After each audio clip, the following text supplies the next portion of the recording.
There we go.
It's our tradition to begin with a psalm. We've chosen Psalm 121, Shir Lama'alot, a song for those who ascend. I turn my eyes to the mountains, from where will my help come? My help comes from Adonai, from God, maker of heaven and earth. God will not let your foot give way, your guardian will not slumber. You see, the guardian of Israel neither slumbers nor sleeps. God is your guardian, your protection at your right hand. By day the sun will not strike you, nor the moon by night. God will guard you from all harm. God will guard your life. God will guard your going and coming now and forever.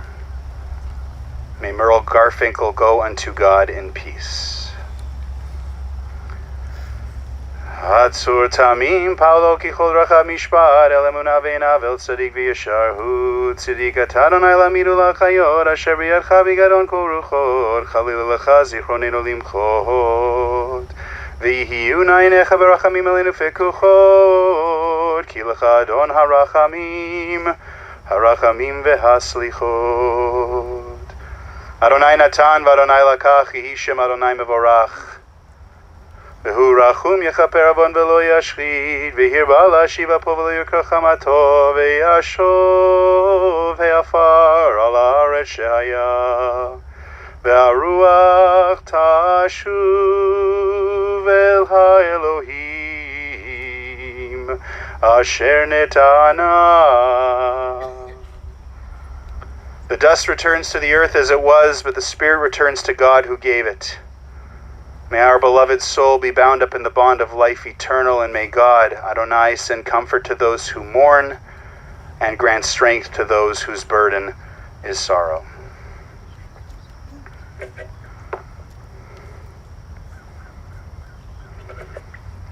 Thank you all for coming. Thank you to those of you who could not be at the cemetery with us but have tuned in to our broadcast. We are here today to honor Merle Garfinkel, MINYAN Rachel bat Asher Ubluma, the daughter of Arthur Vinsky and Betty Schaefer, Zichronam Livracha, of blessed memory. We are here today to celebrate Merle's life and to show her the greatest respect we have in Jewish tradition of accompanying her here to her final resting place as we say goodbye. Merle passed away Friday, the 29th day in the Hebrew month of Av. She was 75. In fact, just last month she celebrated her 75th birthday.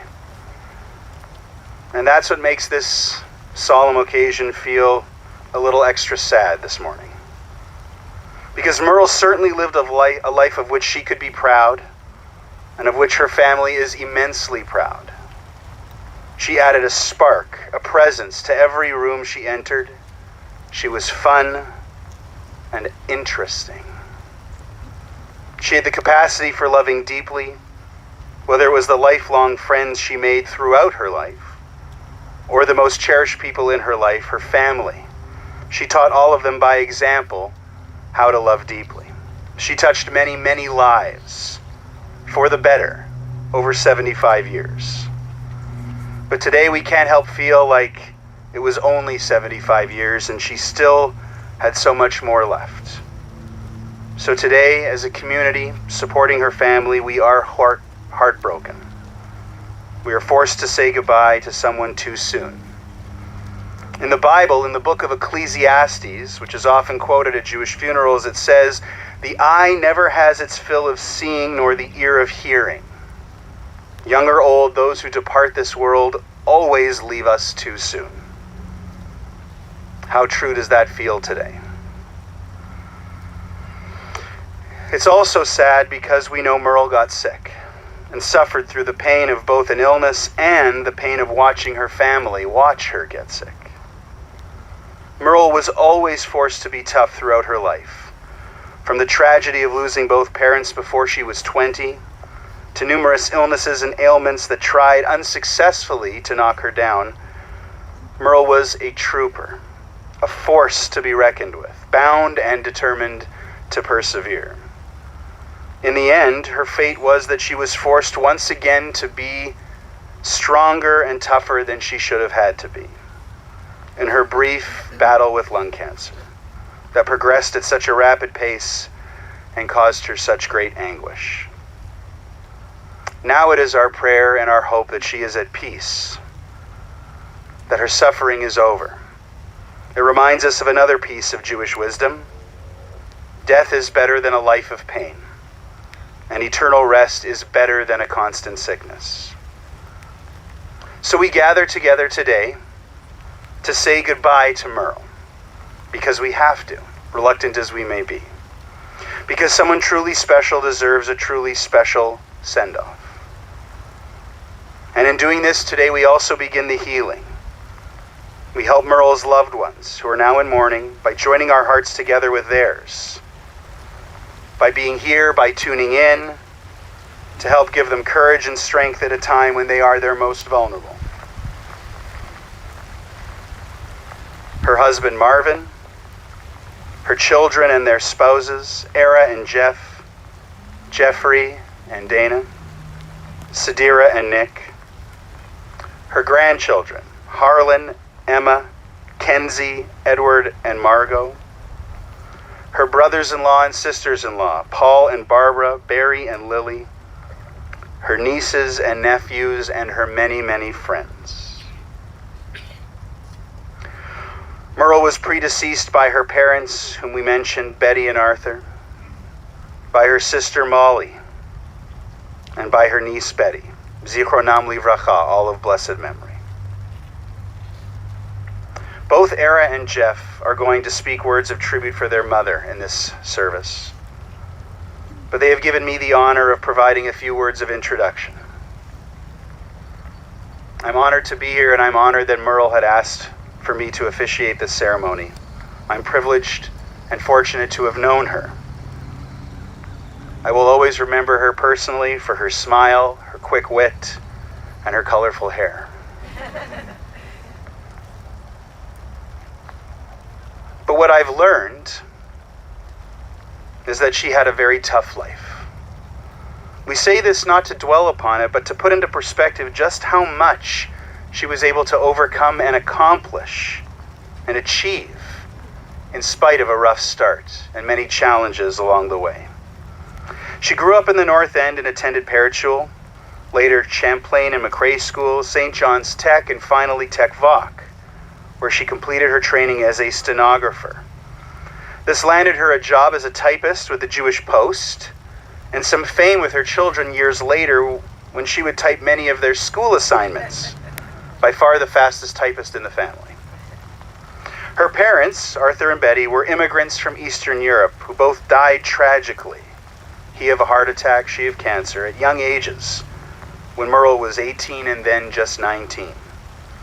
She had to move in with an aunt and uncle and rely on their kindness as well as the kindness of a couple of particularly close friends who became like siblings, who helped get her through such a difficult time at such a young age. Merle worked for a while as a civil servant in the student aid office, which was what she was doing at the time in her early 20s when she met a fellow named Merle Garfinkel at a young singles club at the Rosh Pina Synagogue. Marvin was a few years older than she and remembers being captivated by Merle from the moment he met her. He said she was vivacious, had a great sense of humor, and loved dancing. He asked her out, and that began a romance that lasted over 50 years, married for 52. A true partnership based on love, trust, and patience.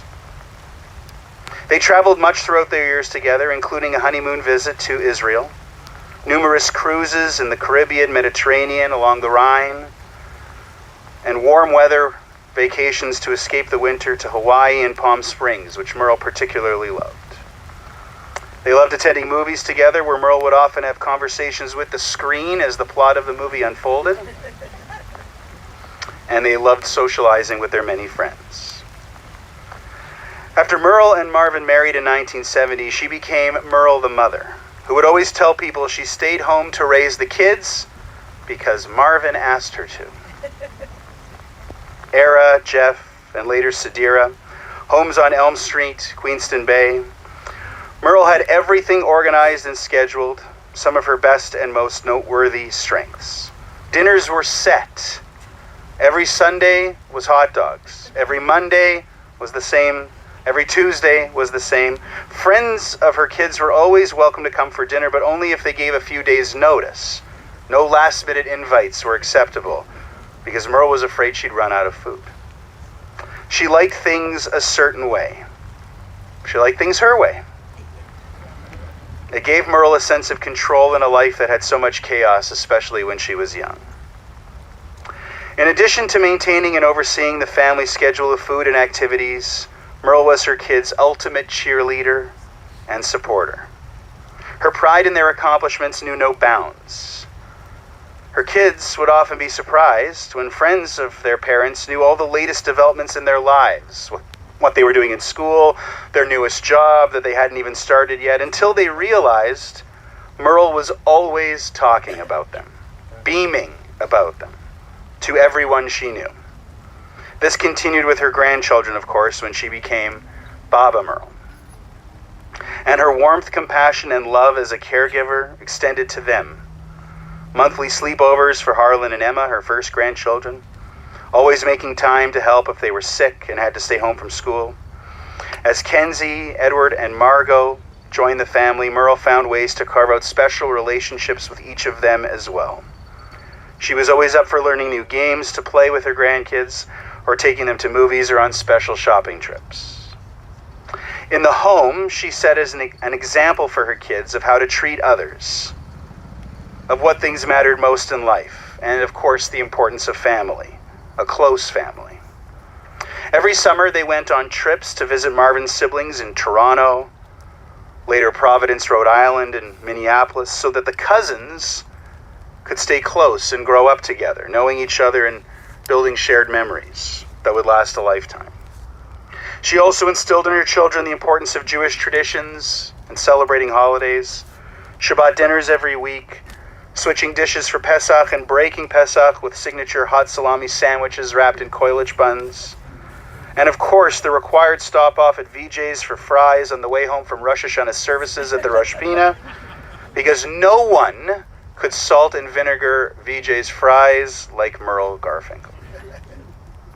In the 90s, she began yet another new chapter in her life when she went to work as an EA, an education assistant. First at Ramah School, later at General Wolf and Grosvenor schools. She worked for over a decade and loved connecting with her students, particularly students who were working on English as a new language or anyone who needed help with math. Merle, it should be noted, loved math. Her students, in turn, not surprisingly, loved her. When she retired, one student gave her a painting as a gift. The student had painted. Merle hung that painting proudly in her and Marvin's home for all their guests and family to see. Never one to sit down and relax, Merle stayed active throughout her retirement as she did throughout her life. She played mahjong, she bowled with her signature purple bowling ball, and she played bridge to stay close and connected with her large group of friends. Merle Garfinkel was a role model. She was a strong woman. Her Hebrew name, MINYAN, is a diminutive form of the name Miriam. Miriam, not surprisingly, being one of the strongest female characters in the Bible. Very fitting for someone who was a force, a presence in her life, whose influence in the lives she touched will be felt for years and even generations after her passing. Merle Garfinkel is certainly worthy of one of the highest compliments that can be paid to a mother and someone who maintains a home, which is to call her an Eshet Chayil, a woman of valor.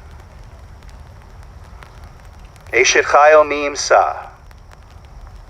What a precious find is a woman of valor. Her worth is far beyond rubies. Her husband puts his confidence in her and lacks nothing. She opens her hand to the needy and extends her hand to the poor. She is clothed with strength and splendor. She looks to the future cheerfully. She opens her mouth with wisdom, her tongue is guided by kindness. She oversees the activities of her household and never eats the bread of idleness. Her children come forward and bless her. Her husband praises her and says, "Many women have done superbly, but you surpass them all." Charm is deceitful and beauty vain, but a God-revering woman is much to be praised. Extol her for the fruit of her hand. Wherever people gather, her deeds speak her praise. This was Merle Garfinkel. And now it's my honor to call forward Era and then Jeff to speak their words of tribute to their mother.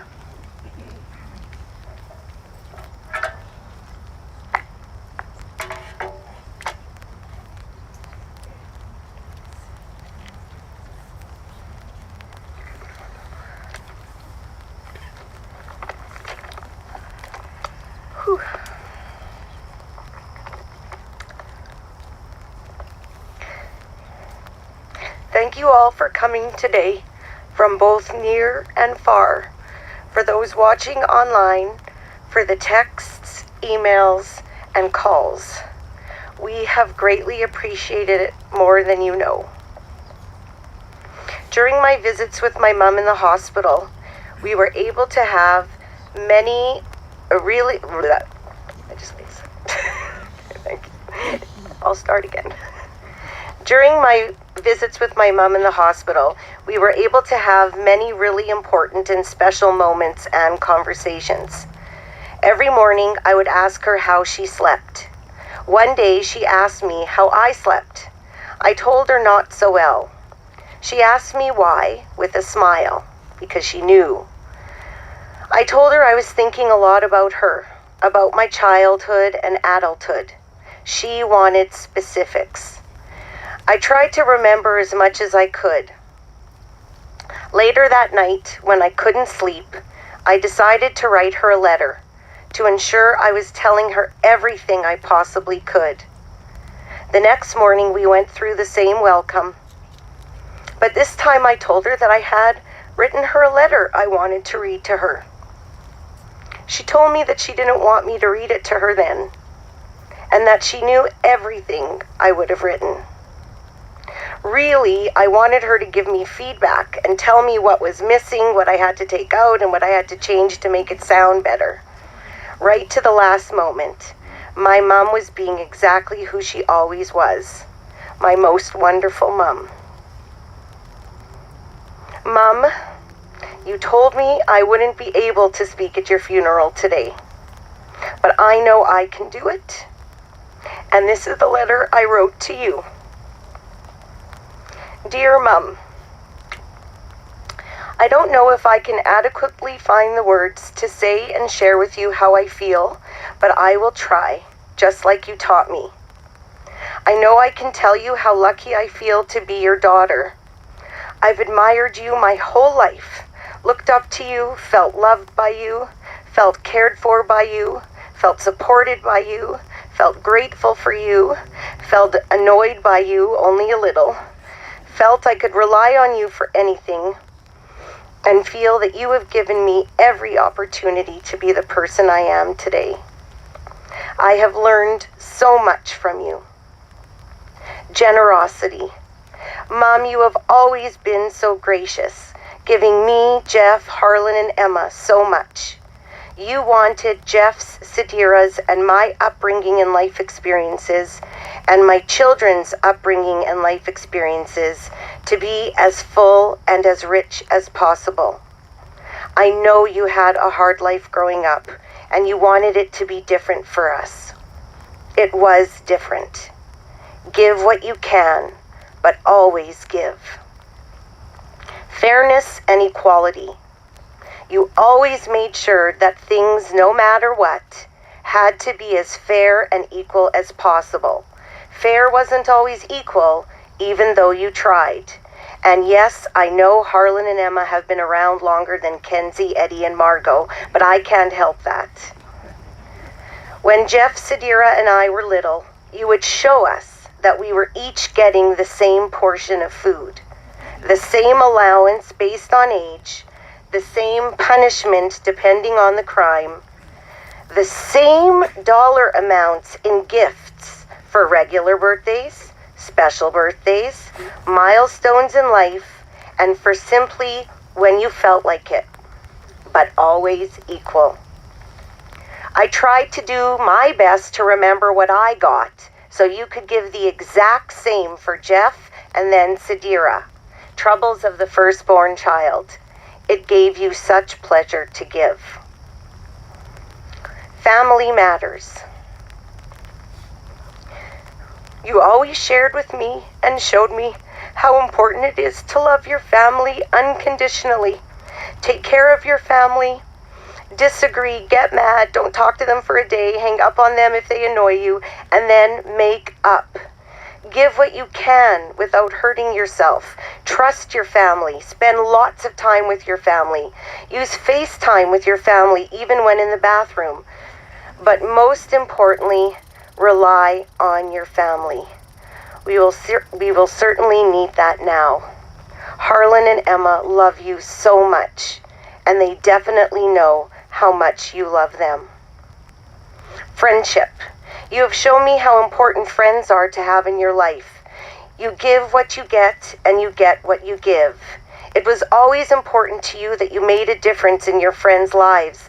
They felt welcome and comfortable in your home, making plans with a whole group, not just one couple, going out regularly, and genuinely having a good time, whether it be for something little or for something big. Jack, David, and Penny were not just your friends. They were family. You felt it. They felt it. I saw it and was grateful that they were there for you in your time of need as you were for them. Do unto others as you would have them do unto you. Traditions. Our Jewish culture celebrating every single birthday together with cake and candles and always one for good luck. Celebrating all holidays, Jewish and secular, together as a family. Watching the Grey Cup together, buying new outfits for the first day of school or Rosh Hashanah for all of us. Shabbat dinners that were weekly and then when possible. Monthly dinners, yearly trips to Tinkertown and Winnipeg Beach. Watching The Price is Right, the Academy Award pre-show while commenting on the fashion. The beauty pageants and scoring the contestants. Calling each other on commercial breaks to discuss what was happening on The Bachelor. Scratchies for our birthdays, where we were told that if we won big, we had to split 50-50 with you. And back tickling. You taught me how to be a great teacher. Seize every moment. Learn from your mistakes. Be reflective and honest, sometimes even to a fault. It's okay to use mum wording, or as we put it, Merleisms, for words like polyosporin and mammiogram. To have reasonable expectations, reach for the stars, and never give up. Always cheer from the sidelines. Persevere even when you're in pain or hurting. To not judge a book by its cover. And your favorite, many a truth is spoken in jest. You taught me how to have fun while making incredible memories. Dancing in the kitchen, singing in the car, trips to Grand Forks, Minneapolis, Toronto, Palm Springs. I wish you were coming on our special family trip we planned for the milestones in our lives. Summers at Camp Masad, playing board and card games on Baracco, baking and cooking, playing sports and laughing. So much that we have sore cheeks or shed tears. You taught me to be proud of who I am. A mom, a daughter, a wife, a sister, a cousin, a friend, a teacher, a principal, Jewish. To know right from wrong. Mom, I'm so proud of you and admire the way you fought your breast cancer 32 years ago and then helped others to fight theirs, and how you tried to battle this horrible disease once again. I'm sorry I didn't learn how to make your popular kmish, your amazing gefilte fish, your yummy chicken soup, and your spaghetti with meat sauce, even though I tried. I'm sorry I never developed a love for chocolate or for keeping a secret stash in the kitchen. I'm sorry I didn't dance like you or play play backgammon like you, even though we probably were even in our thousands of games. I'm sorry I didn't get to speak Chinese like you or drive like you. I'm sorry I didn't develop your sense of fashion or your great ability to apply makeup. But I am not sorry to have lived an incredible life with you as my mom or as my children's Baba Merle. I am not sorry for all that you have taught me and my children, shared with me, guided me, and given me.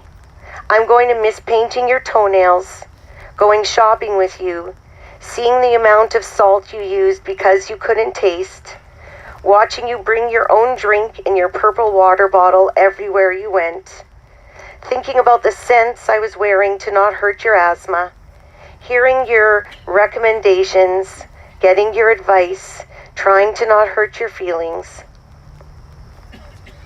seeing how Dad kisses you good morning when he leaves the house and when he comes back every day for 52 years, seeing how much you love one another and take care of each other, telling Dad what to do, seeing and hearing how much you love and are proud of and adore my children, taking pictures with you, talking to you every day, hearing your voice, seeing your smile, and feeling your warmth and touch.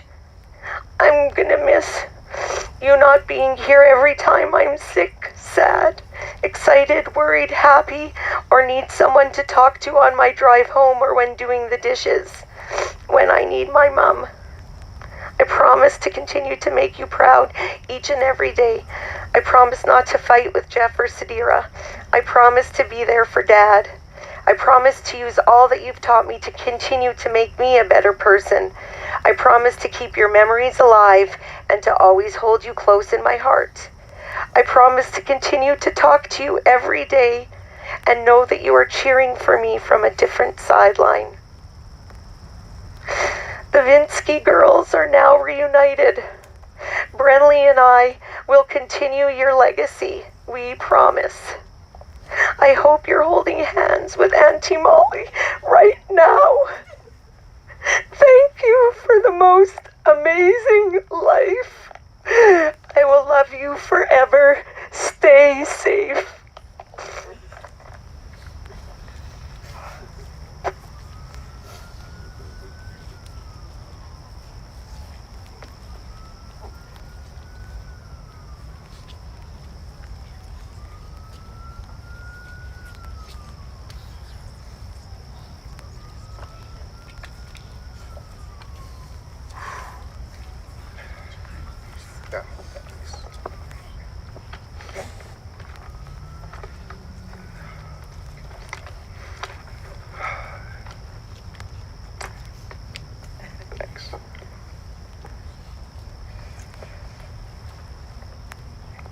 Hi.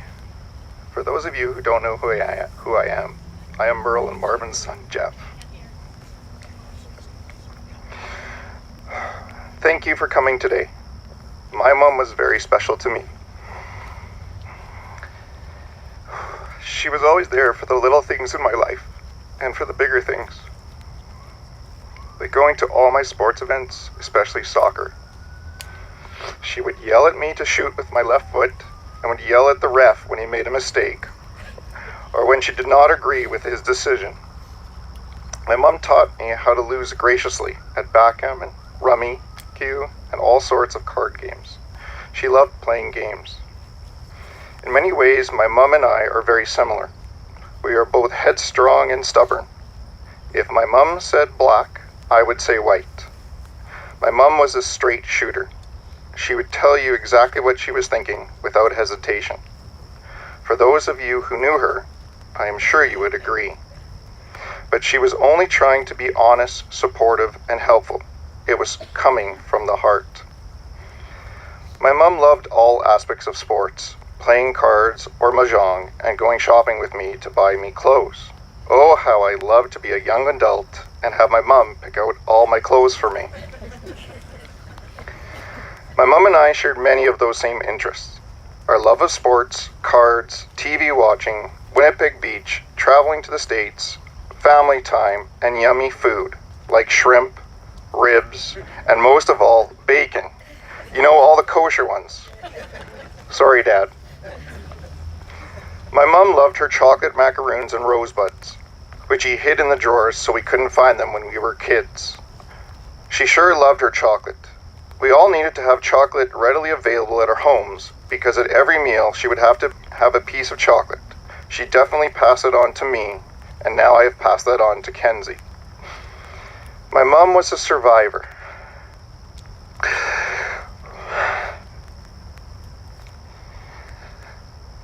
She was my eye of the tiger.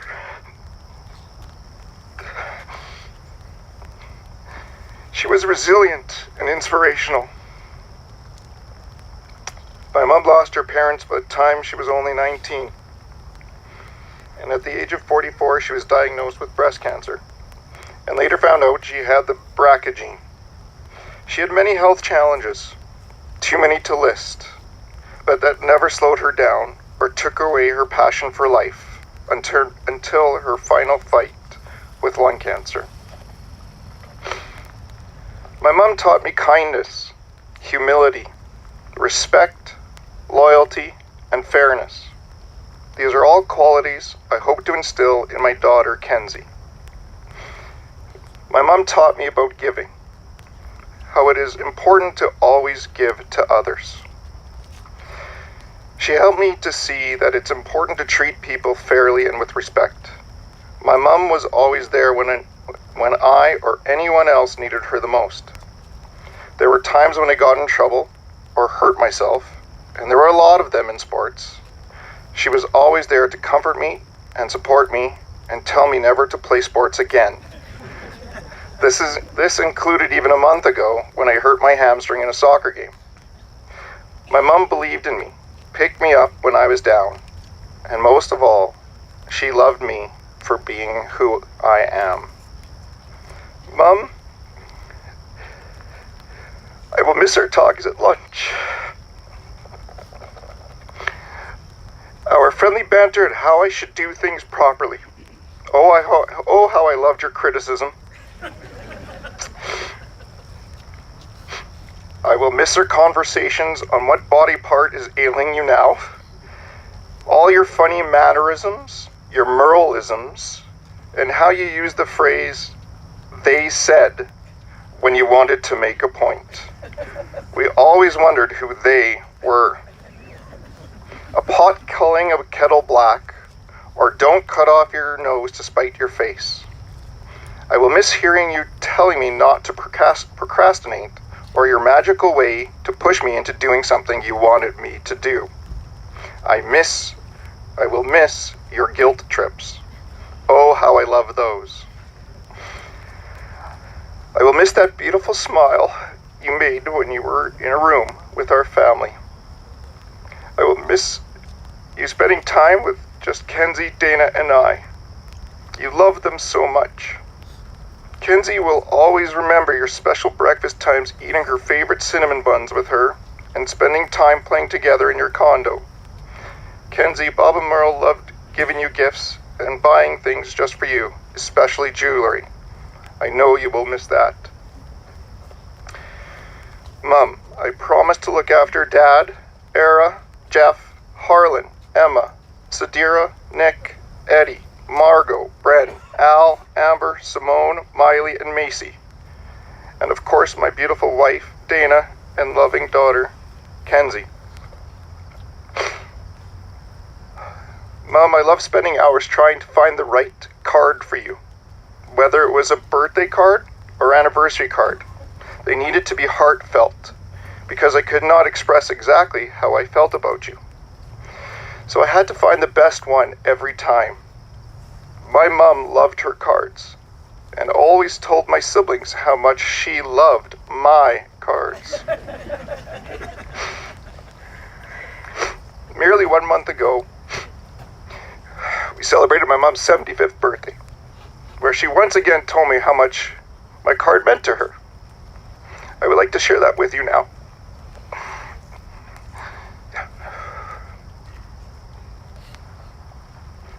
Mom, I can't imagine what life would be like if I didn't have a mother like you.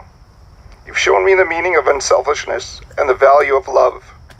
It has always been a comfort to know you're there and that you'll always be there no matter what happens. I've always been proud and grateful that my mom is such a remarkable woman. You've touched my life in more ways than you'll ever know. I love you, Mom, and I always will love you more.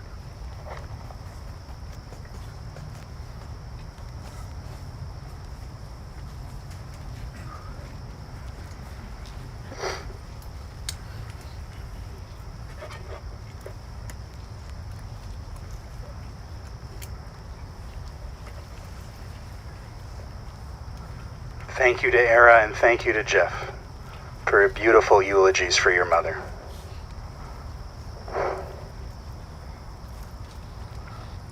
We'll now chant the El Malei Rachamim, the traditional Jewish memorial prayer in honor of Merle Garfinkel.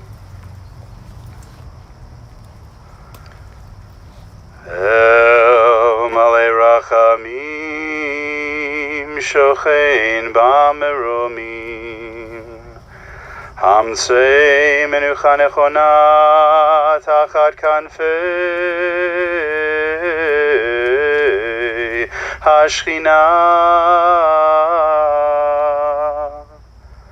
b'malot kedoshim uteorim kezohar arakia mazhirim Et nishmat MINYAN rocho bar asher ubluma shehalcha leolama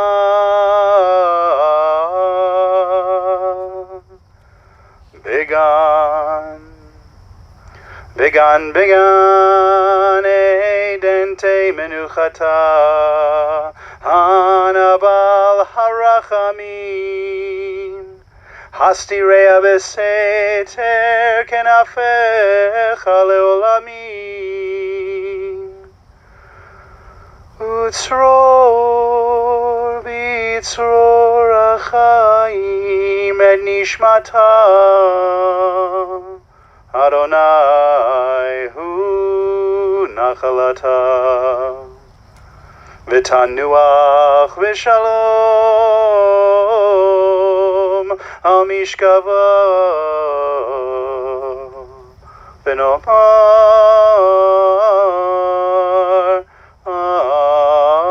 Amen.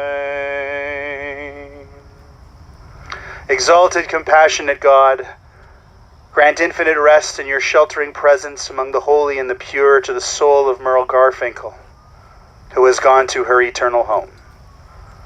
Merciful One, we ask that our loved one find perfect peace in your eternal embrace. May her soul be bound up in the bond of life. May she rest in peace. And let us say, Amen.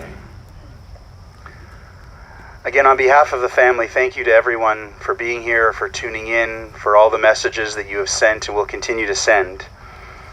A few announcements on what the family would like to do with Shiva for anyone who is interested in visiting. There will be a full week of Shiva at 200 Tuxedo, the condo, Marvin and Merle's condo.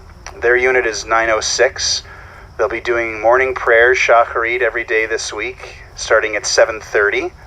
And from then on, you can visit at any time. The family will be there throughout the day. At 6 o'clock each evening, they'll gather in the common room at 200 Tuxedo for evening prayers. And then people are allowed to stay until 9 because Marvin says that's when he's going to bed. So you have until 9. But that's Monday through Friday. And even after this service, a meal of consolation will be held in the common room at 200 Tuxedo. So you are invited to head there if you would like. The Jewish thinking is that at the cemetery we honor the deceased, and then at the meal we turn our thoughts to the loved ones, to the family. We start comforting them as they have now entered into a year of mourning. So that's what you need to know about Shiva. And again, continue to reach out with your phone calls, messages, if you can't be in Winnipeg and you want to send your love from afar, as you already have. In a moment, we'll conclude our service with the Mourner's Kaddish, and then we will shovel earth into the grave. A very familiar and powerful ritual at Jewish funeral services. The family will lead us, and then everyone here is invited to participate. There are shovels on both sides of the earth. You can line up on both sides after the immediate family go. Just of course with the rain, the weather can be a little bit slick around the grave site, so please go slowly, watch your footing. Most people pour 3 shovelfuls of earth. This is the tradition, but there are other traditions depending on what you see and where you're from. Some people use the front of the shovel, some people use the back of the shovel, some people will pass the shovel to the next person, some people, as if reluctant to pass on the burden, will return the shovel to the earth.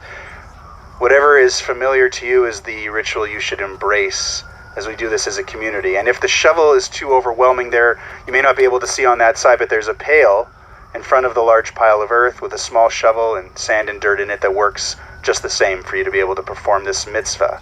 That's what it is. It is a selfless act we do without hope of any reward to honor someone who meant so much to so many people. We believe in Jewish tradition that our loved ones deserve to be buried by our own hands, by the community they served, the community they loved.